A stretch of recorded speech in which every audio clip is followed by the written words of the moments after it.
I love my kids, but if I saw them in PJ's Kids Center in a cage together, I wouldn't fucking get them. I'd just leave them shitting on newsprint. I wouldn't care. Fuck it. Somebody else will get them, I guess. Kids are, I don't know if I can just, the next time, because you guys don't have kids, you're young and shit, but next time you're having sex without a condom, think of this, think soccer. Yeah, namely you watching a lot of soccer for the rest of your fucking life. Being played by children with no future in athletics. These are just fat little fucking losers. They have no life. They're just, and then once a month you're cutting fruit. That's your new life. Because you're cutting oranges once a fucking month for these fat little fucks to eat. It's their first healthy meal of the week. They haven't had just chocolate and then now an orange. That's how they roll. But you can't even discipline a child by threatening to take away a physical activity because they don't give a shit. My kid will be doing something and I'm like, if you don't stop doing that, no soccer tonight. He's like, I don't give a fuck.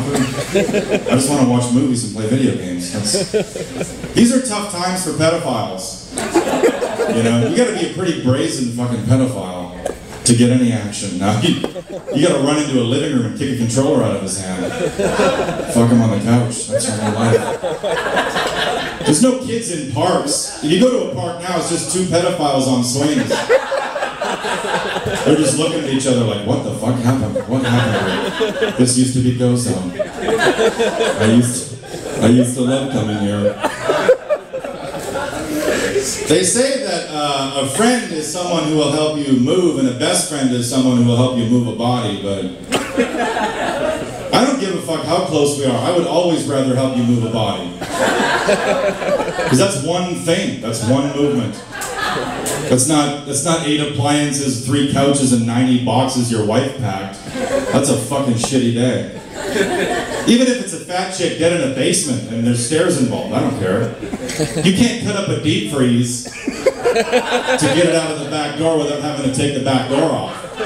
You can't cut a woman into pieces and bag her. You can't. It's just fucking easy. It's just simple. Really easy to figure out, you know? And if you do help him move a dead body, then you have a friend for life. You know, he has to help you with everything in your life.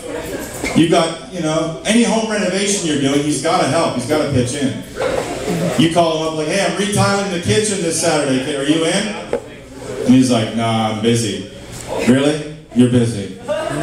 Hey, remember that flash you saw right before you rolled into the hole? Yeah, I lied. That wasn't lightning. I'll see you at 8 o'clock.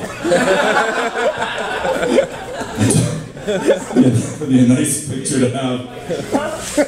I don't know. I'm an atheist. I had a Christian friend who found out I was atheist. And he goes, so let me get this straight. You believe in nothing? And I was like, yeah, we do have that in common. That is something we both agree on.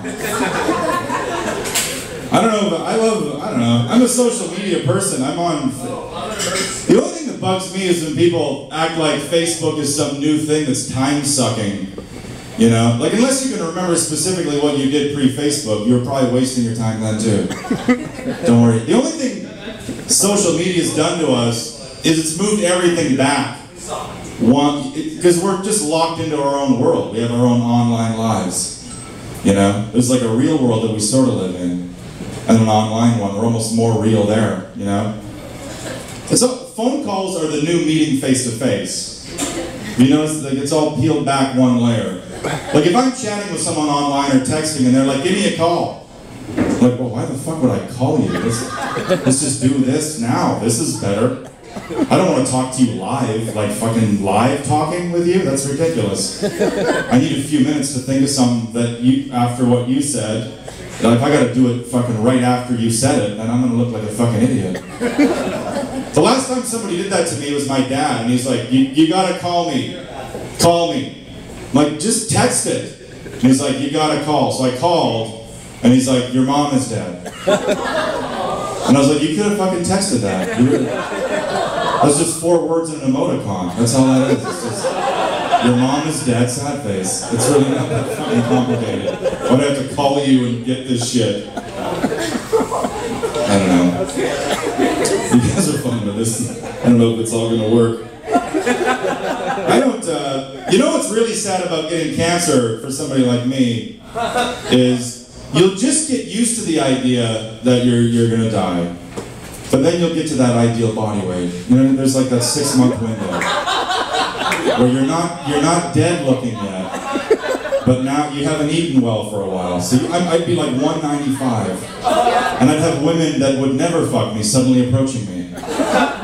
You know, and that's what women are like. They'll be, you know, if you're a fatter dude and you say something, women will be like, "Are you fucking serious?"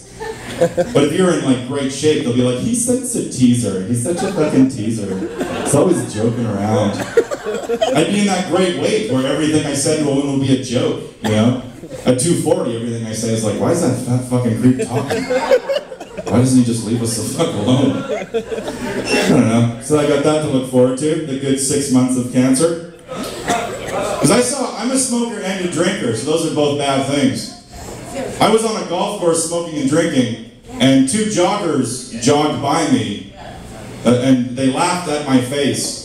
They looked at me, and they're like, haha, look at that fucking piece of shit. And I was like, you know what, you're not gonna live better, just longer, that's all, just longer. Is that good? These fucking Lulu Kevins just prancing around like they own the fucking world. Guess what? I'm gonna die of something. That's a man's death. Not some pussy death, like he's fucking just getting choked up by Father Time slowly, like a couple of fucking babies. And you can't take pink lungs with you. That's a waste of lungs. Those are wasted fucking lungs. Where are you going with pink lungs? Can't get buried with them. The only thing you can do, because here's the thing, I'll be dead at 60 tops. These guys will be 85 and still living, but is that good? They'll just be in an old folks home, sitting on the edge of their bed. It's their birthday, and they just realize no one's coming again. But they can take really deep sighs of resignation. You know what I mean? That's all they get. That's their win. It's just a fucking really full, deep sigh of sadness as they realize everything's over. And they should have stopped jogging and joined me on the golf course that day. It was what was it? The Queen's fucking 60th Jubilee? I don't know what the fuck it was. Yep. I don't understand, why the fuck do why does the British royal family even exist in a ceremonial capacity? They enslaved countries for centuries. They hoarded wealth. They were the 1%. You know, they were when you take these authoritarian fucks down, you pull them limb from limb, and you walk around with their severed arm, and then pass it to the next servant like you just won the Stanley Cup. And then you just, yeah, your turn, Rick. You carry that fucking queen leg around for a while. Take a lap, take a lap. You don't let them live so their offspring can prance around in $10,000 prom dresses or on red carpets. That's bullshit. They should just be dead. There shouldn't be a royal family. Do you think black people in America would be comfortable watching some of their tax money go to keeping up plantation castles? You know what I mean? Where they were slaves? I doubt it. People are like, well, it's tradition. It's just tradition. Like, well, so would fucking Sieg Heil would still be tradition. If the Allies went into Berlin and said, yeah, they don't have any real power anymore, the Nazis. Let's just let some of them live so they can carry on the traditions of the Third Reich. Just to keep the spirits up. You know what I mean? Just to keep people's spirits up. And then little kids, they have to go to some fucking Nazi Jubilee every year. And they're like, Dad, why did we go to this? Didn't they kill 6 million Jews? And he's like, well, son, you gotta understand, the Nazi family does a lot of charity work. They do a lot of fucking you can undo a lot of atrocities committed over centuries with one brief appearance at a pancreatic cancer fundraiser. It's really amazing what you can do in pretty dresses. You can make people forget a lot of shit. I don't know. What's this? Oh yeah, time. Fuck, these are stupid jokes. These are really dumb. But yeah, you guys are a lot of fun. Thanks a lot. Enjoy the rest of the show. Good night.